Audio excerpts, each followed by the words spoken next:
Dieu vous bénisse, j'espère que vous allez bien. Ruth 1 verset 6. Puis elle se leva, elle et ses belles filles, afin de quitter le pays de Moab, car elle apprit au pays de Moab que l'Éternel avait visité son peuple et lui avait donné du pain.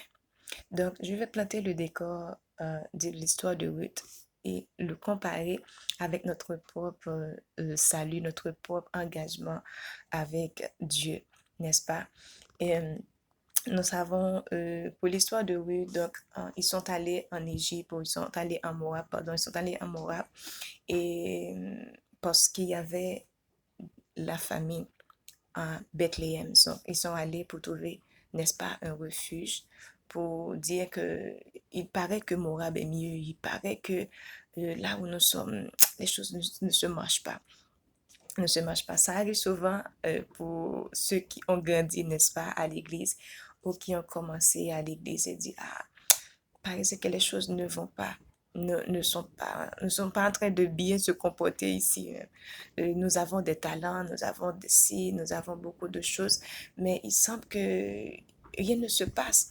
Et on me dit que au dehors là, donc tu peux aller chanter, tu peux aller faire ci, tu peux aller faire ça, tu peux te compromettre par rapport avec ci, par rapport avec ça, et tu vas recevoir, n'est-ce pas? Et tu vas recevoir peut-être de l'argent, tu vas recevoir peut-être de renommée, on va te connaître, tu vas être influent, etc., etc. Donc, dans ce cas-là, on laisse un peu Bethléem et on va à Moab pour avoir cette vie, cette vie, cette liberté, n'est-ce pas, qu'on croit avoir. Mais très souvent, quand on arrive à Moab, donc au commencement, ça allait d'y aller, on se sent bien, on est familier, on cherche des amis, on cherche des partenaires, on cherche des personnes, n'est-ce pas, comme le fils prodigue, il s'en va de la maison de son père et il trouve des prostituées, il trouve des amis, il fait la fête, il gaspille ses biens et il se croit que ça c'est la vie même.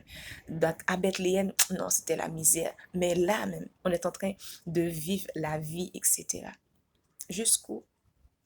Donc Moab commence à ne plus leur être favorable, jusqu'à ce que la mort, n'est-ce pas, la mort spirituelle rentre dans leur vie, jusqu'à ce qu'ils commencent à se déconnecter dans leur vie, dans leur propre relation avec Dieu, et le vide commence. Et quelquefois, ils ont beaucoup d'autres difficultés, peut-être économiquement, dans leur mariage, leurs enfants sont affectés, leur santé sont affectées, etc. Donc, ils comprennent que, ah bon, Moab n'est pas ce que je pense, n'est-ce pas? Moab n'est pas euh, ce que je croyais. Et maintenant, il entend donc, oh, il y a quelqu'un, il y a telle personne qui est l'église, n'est-ce pas? Il y a cette sœur-là qui s'est mariée, il y a cet enfant-là, il est en train de bien se débattre, on est en train d'applaudir, n'est-ce pas? Telle personne. Donc, et quelqu'un vient leur parler, te dire, tu sais quoi? Donc, il y a ce pasteur, il y a cette église. Quand tu vas cette église et ton problème est résolu quand tu vas à cette église. Donc, si tu n'enfantais pas, tu retournes, tu enfanteras. Si tu étais malade, tu vas recevoir ta guérison. Si tu étais oppressé, donc tu seras libre, etc. Donc, c'est le but. Donc, la première chose qu'il le fait, retourner à Bethléem, ce n'est pas vraiment qu'ils ont conscience, non. C'est pas parce que vraiment ils ont donc, ils comprennent qu'ils ont fait une erreur. Ils ont compris que dans la présence de Dieu, c'est là que je dois être. Non, c'est pour la bénédiction. C'est parce que, à Moab, on a des problèmes. À Moab, ce n'est pas le vrai décor. À Moab, ce n'est pas la bonne chose. Je veux retourner. Je veux retourner où ça? À Bethléem. Parce qu'on m'a dit qu'il y a le pain. Je veux retourner à Bethléem parce qu'on m'a dit que le problème que je suis maintenant, si je vais à Bethléem, ça va être mieux.